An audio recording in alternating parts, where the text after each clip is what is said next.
bola em jogo, galera. Oi, samba, quem tem perna bamba não deixa a peteca.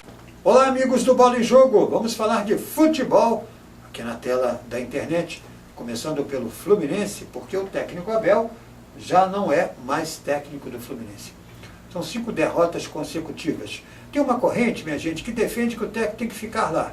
E às vezes num discurso até, assim, um discurso fácil de ser apresentado, o argumento é o seguinte: não pode mudar de treinador, o treinador tem que ficar, o time caiu porque trocou de técnico. Não, cada demissão, cada saída deve ser examinada. Do meu ponto de vista, veja o caso da seleção brasileira. O Mano Menezes tem que continuar, acertou a seleção, para que vai botar o Felipão? Felipão campeão. Então, cada história tem que examinar os antecedentes para chegarmos a um ponto. Nesse caso do Abel, taticamente, o Abel não responde mais.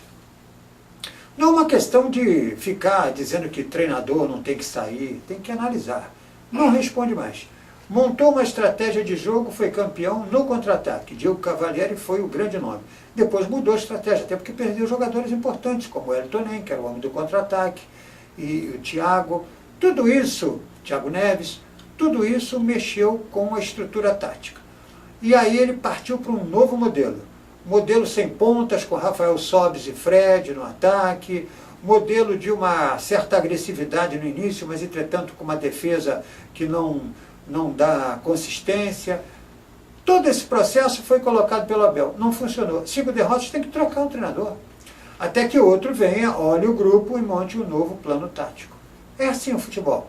Não há nenhum problema na saída do técnico Abel e ele mesmo concordou. Veja que os jogadores estão fechados com o treinador, mas a questão não é emocional, a questão não é afetiva, a questão aí é tática. Quando você não consegue dar resposta, é melhor sair.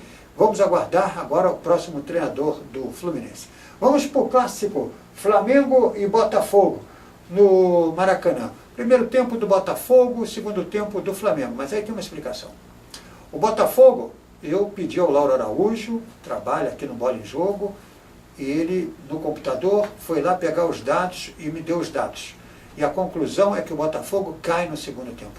Mas não cai no segundo tempo porque jogou contra o Figueirense uma partida decisiva, nem porque viajou para Santa Catarina. Nada disso. Examinando os números que o Lauro me passou, o Botafogo marca, sai na frente e cai no segundo tempo. Agora, cai por quê? Cai porque o treinador tem isso na estratégia, cai por conta do preparo físico, cai porque o adversário passa a pressionar, porque o Flamengo passou a pressionar. A entrada do Luiz Antônio foi muito bem. O volante do Flamengo começou a distribuir o jogo. A Adrian entrou muito bem no jogo. Mas examinando os números, tirando o jogo do Flamengo, o Botafogo tem essa questão. Ele marca os gols na primeira etapa, a maioria. 8 gols na primeira etapa. Segundo tempo ele marca muito menos.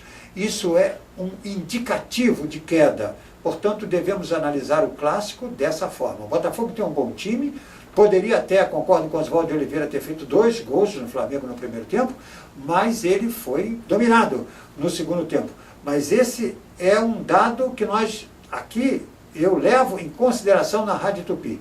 O segundo tempo do Botafogo não é bom. Nesse sentido, o empate foi justo. Vamos para o terceiro ponto. Você já tem a imagem aí do Vasco da Gama e do jogo do Criciúma. Veja a arrancada do Éder Luiz nessa questão. Qual é a característica do Éder Luiz? É isso aí. Velocidade. Portanto, é um jogador pronto para uma jogada de contra-ataque, onde a defesa está desarrumada. Muita gente está falando hoje na bola parada. Por que a bola parada? Porque a bola parada, quando você bate um escanteio, bate uma falta, o time fica posicionado. Então, é uma boa jogada por isso.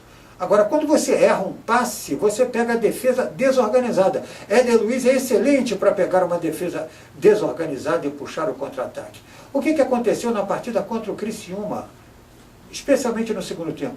Éder Luiz foi cuidar de ajudar o lateral direito. Nós vamos ver no campo? Dá uma olhada lá naquela ponta onde tem a seta. Ali o Criciúma trabalhou, forçou com o lateral. Éder Luiz é o segundo homem, ele foi apoiar o lateral. Ficou lá um bom tempo. Eu pergunto a você, prezado espectador que acompanha o programa agora na internet, Éder Luiz é para fazer essa função? Não seria melhor o Wendel fazer essa função e Éder Luiz a partir para a agressividade? Então, eu revelo aqui que fiquei preocupado com esse posicionamento. Segundo o posicionamento na segunda marcação aqui no meio do campo, onde o Vasco estava posicionado, o Vasco estava esperando o Criciúma sair e errar para iniciar o contra-ataque. Ora, o Vasco, pela sua tradição e pelo seu time, e jogando em casa, ele tem que controlar o jogo, tem que controlar o Criciúma. Pode sofrer até alguma pressão, uma falha do goleiro, eventual. Mas a proposta do Vasco é dizer o seguinte: estou em casa e vou pressionar. Não foi isso que nós vimos. O 3-2 você pode atribuir às bolas paradas, sim, mas a postura do Vasco não é ideal.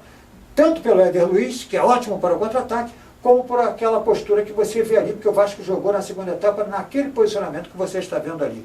O que é muito pouco para um clube desta envergadura. A gente se vê sempre aqui na tela da internet. Um forte abraço. Barbosa! Aumenta o som aí. Nossa amizade só dá Tupi. Amiga de todas as horas, da dona de casa, Tupi, do trabalhador. eu ouço aqui. De dia, de tarde, de noite. Tupi Morena, eu ouço aqui. Aí, a Tupilinha Toca pra ganhar uma. Sem congestionamentos. Tupi? O trânsito flui. Eu ouço aqui.